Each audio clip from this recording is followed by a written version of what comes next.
तो अभी तक हम लोग ने फंक्शन की थियरी समझ लिया, अभी प्रैक्टिकल की बारी है। तो प्रैक्टिकल करने से पहले मैं आप लोग को फंक्शन के टाइप बता देता हूँ। दो टाइप के फंक्शन होते हैं, एक होता है यूज़र डिफाइंड फंक्शन और एक होता है प्री डिफाइंड फंक्शन।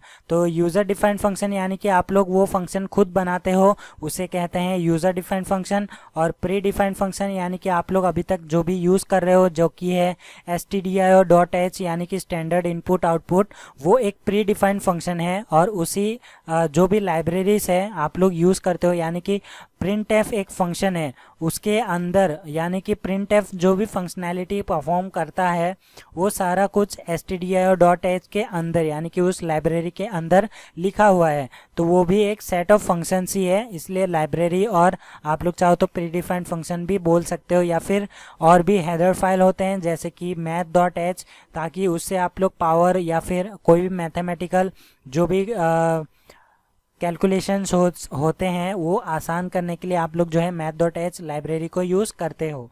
तो सबसे पहले एक प्रोग्राम लिखते हैं यहाँ पे इंक्लूड हैश इंक्लूड करके। तो यहाँ पे मैं लिख देता हूँ हैश इंक्लूड। तो यहाँ पे हैश इंक्लूड कर दिया, उसके बाद स्टैंडर्ड इनपुट आउटपुट ले लेते हैं stdio.h। उसके बाद हम लोग एक मेन फंक्शन लेंगे जो कि हम लोग का फिक्स है, सी प्रोग्रामिंग लैंग्वेज में एक मेन फंक्शन होता ही है, तो ये आप लोग को फिक्स लिख ही लेना है। उसके बाद हम लोग एक इंटीजर वैल्यू लेंगे, ए लेंगे, उसके बाद बी लेंगे, उसके बाद सी लेंगे। ये आप लोग को प्रोग्राम जो है यूज़र इनपुट करना है, मैं यहाँ पे यूज़र इनपुट नहीं कर रहा हूँ। ए लेता हूँ 90 और उसके बाद बी करते हैं 10। ओके, बी को मैं 10 ले लेता हूँ और सी लेता हूँ मैं यहाँ पे एडिशन करूँगा मैं यहाँ पे। तो एडिशन करते हैं, तो एडिशन यहाँ पे क्या करेंगे, ए और बी का एडिशन होगा यहाँ पे। उसके बाद प्रिंट करेंगे हम लोग, तो प्रिंट होगा यहाँ पे %d। और प्रिंट क्या करना है, सी को। अब ये प्रोग्राम हो चुका है, अब मैं रन करूँ तो आप लोग को क्या कुछ देखने मिलेगा।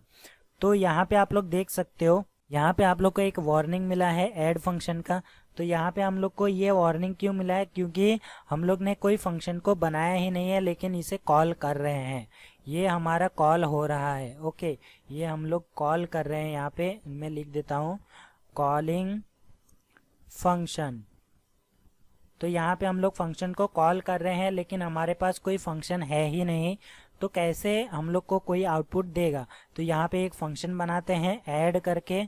तो ऐड में क्या लेंगे, एक इंटीजर वैल्यू लेंगे ए का और एक इंटीजर वैल्यू लेंगे बी का।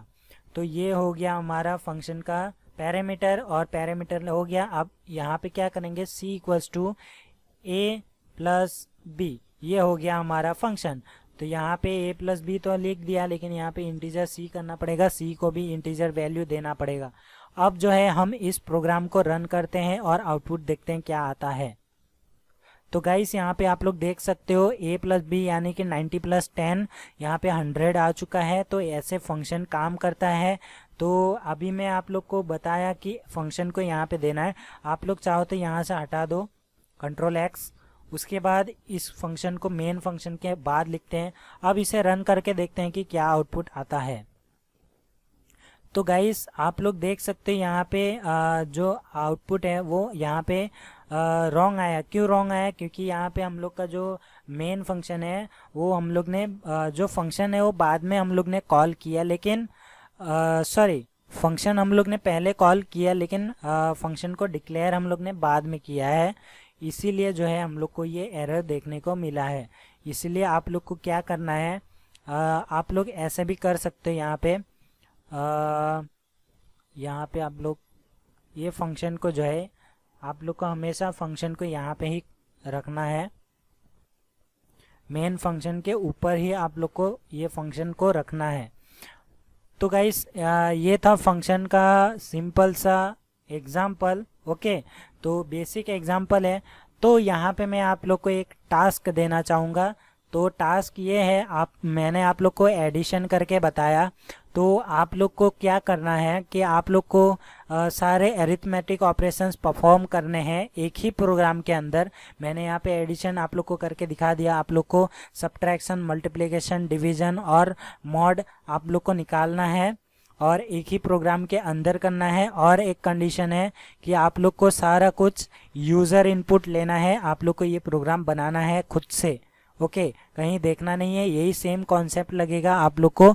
बस इतना याद रखना है, आपके मेन फंक्शन के ऊपर आप लोग को फंक्शन का डिक्लेरेशन देना है। आप लोग अपने हिसाब से लॉजिक बना लो, चाहो तो एक ही फंक्शन में बनाओ या फिर अलग अलग करके बनाओ, लेकिन आप लोग अपने हिसाब से ये प्रोग्राम को बना लो। ओके, अगर इससे होगा ये कि आप लोग को और भी अच्छे से यानी कि डीपली समझ में आ जाएगा कि आपका फंक्शन का नॉलेज कितना आ गया है। तो नेक्स्ट वीडियो में हम लोग नेक्स्ट जो है देखेंगे फंक्शन के ही बारे में।